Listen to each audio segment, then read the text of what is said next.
I've discussed many lavish travelers on my channel, but none can come even close to what the US president spends when going to another place.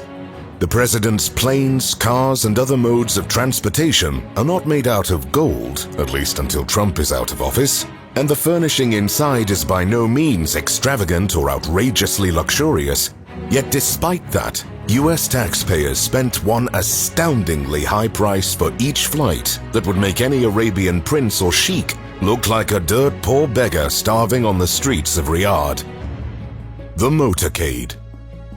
Having two presidents killed on the road is not a great score for US Secret Services. So, ever since JF Kennedy was shot while cruising around in the presidential limousine, the NSA got a bit more strict on the whole presidential transportation gig.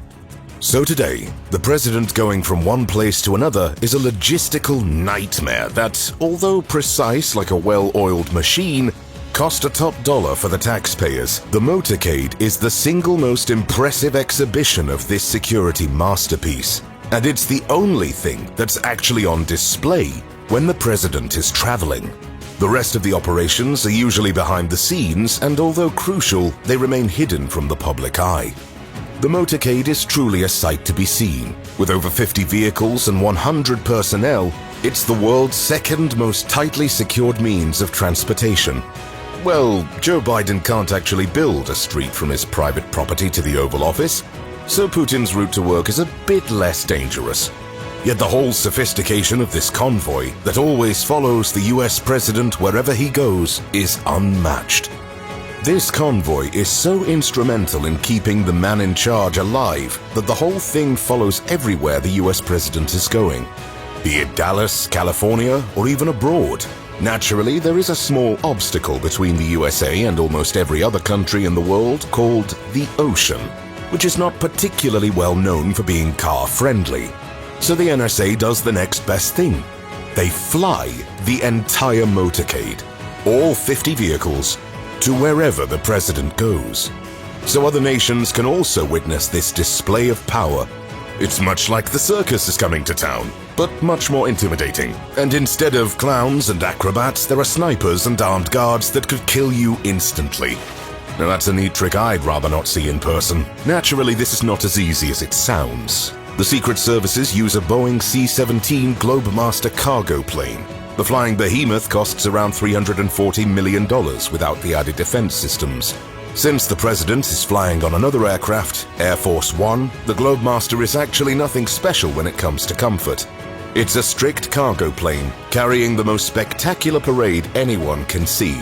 Of course, this escalates the price of each presidential flight drastically. And if you're one with heart problems, you should probably skip the next few minutes while I discuss how much it costs the presidential convoy to get around the world. How much do we pay for the president's journeys? As I already mentioned, the president is traveling on a separate plane. Usually he travels with a highly modified Boeing VC-25A. It's the military equivalent of a Boeing 747. The commander-in-chief actually has two of them ready for use, as each one costs over $325 million for the floor model. Naturally, the president's one is equipped with top-of-the-line furnishing, comfortable business-class leather seating, and most importantly, state-of-the-art defense capabilities, which drive the price to anywhere between $600 and $800 million. Of course, the defense characteristics of the plane are kept secret, so the exact price is unknown. While Donald Trump was in the Oval Office, the Secret Services went ahead and ordered two new Boeing 747-8 aircraft, each one with specific modifications and lavish, luxurious settings, which would cost the American taxpayers at least $4 billion.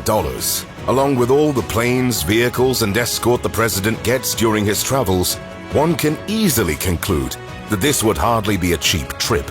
Nonetheless, with a price of $200 million per flight, even the Sultan of Brunei, who once paid $20,000 for a haircut, would consider this a bit stiff. On average, the administration pays $2,614 for each minute the president is on the road, flying, or anywhere outside the Oval Office. That's what I call losing money when not at the office. Hopefully, cigarette breaks and dementia episodes are not included as travel expenses. The motorcade formation.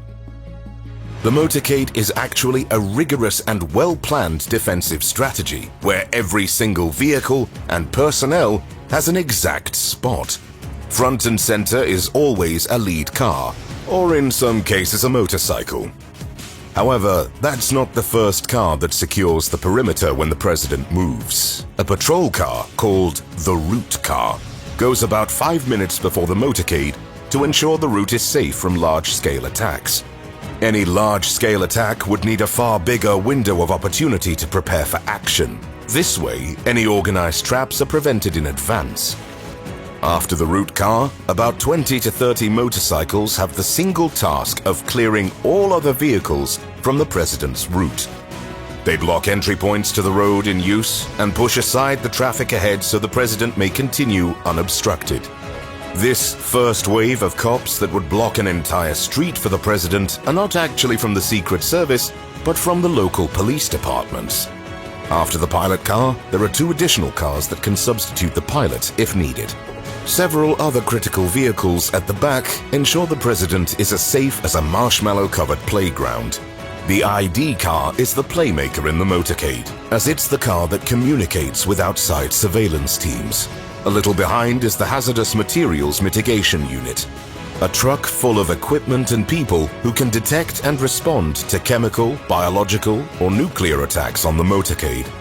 Next is the Roadrunner, which is essentially a moving communication center that gives the motorcade access to satellites, the internet, and other connections. Finally, there is an ambulance, a support car, and way at the back, 3 to 4 patrol cars, who are tasked with keeping speedsters from recently opened crossroads to stay behind the motorcade. At the core of the motorcade, right behind the pilot cars, is the most essential part of the motorcade, the secure package. This is where the president is. The secure package is an autonomous group of cars that can detach from the motorcade if needed and escort the president outside of harm's way.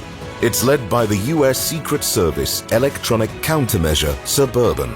Its primary function is to jam all incoming radio signals, rendering any remote-activated explosive inoperable. The secure package is also the control car, which carries all essential personnel like advisors and a doctor. The rest of the core pack of the motorcade is the halfback, filled with the Commander-in-Chief's personal detail, and the Cat car, carrying the counter-assault team. Needless to say, the most important vehicle there is the president's limo. However, there are 2 similar Cadillacs, one of which is a decoy. They constantly switch places, so no one would know which one is the president's car. They have identical details and even number plates, so even if someone spots the one in which the president is, it will be impossible to relay this information to their accomplices. However, diversion is not the only tactic for preventing attacks. The limo is nicknamed the Beast for a reason. The Beast. The Beast is essentially a moving bunker. It's one of the safest places in the world, and along with all other security measures, the luxurious limo has some James Bond-style defensive capabilities. Despite being a lightweight tank weighing between 15,000 and 20,000 pounds, the Beast is incredibly comfy and has a highly luxurious setting. Nicknamed Cadillac One, this GM model is not an ordinary car you can just buy from any old dealership. Well, you may try to get a duplicate if you have $1.5 million to spend. The heavily armored 8-inch thick plating and the enforced floor pallets couldn't be installed on a regular car suspension, so GM had to use a modified truck frame for this limo. This makes the car entirely bulletproof, as the windows themselves are 5-inch thick and can deflect a .44 caliber Magnum bullet. All windows of the limousine are sealed, and the only one that could be opened is the driver's. This becomes useful in cases of chemical attacks when the president's compartment gets entirely sealed. To make it even more imposing, the Beast is a whole arsenal on its own.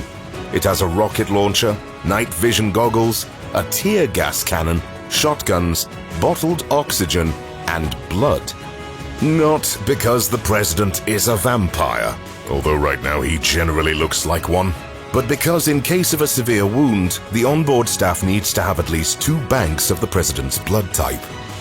Being one massive chunk of armored metal, almost all noises are sealed out of the car. The only contact comes from the mobile communications center, and several microphones spread outside that allowed the security detail inside the limo to have their ears unplugged in case of an attack. Despite being a moving fortress, Cadillac One is also one of the most luxurious limousines in the world. Well, it's not a party limousine, so don't expect a lavish bar and party lights inside. Instead, it's a moving Oval Office, a place where the president and his guests can discuss politics, deals, and gossip about their colleagues from around the world. At least, that's what I imagine politicians do when talking eye to eye. While Donald Trump first used the latest edition of the Beast, it was commissioned by his predecessor, Barack Obama. So there are no golden cup holders, no diamond seat buckles, and no eccentric, egomaniacal Trump signs on the side of the car. Are you impressed? You should be. After all, it is you who is paying $2,614 a minute for the comfort and security of the president. Still, do you think the next Beast can be downsized a bit? Let me know in the comments below. If you think the Secret Service are pampering Biden way too much, just look at how much the 5 most protected world leaders spend to keep themselves safe.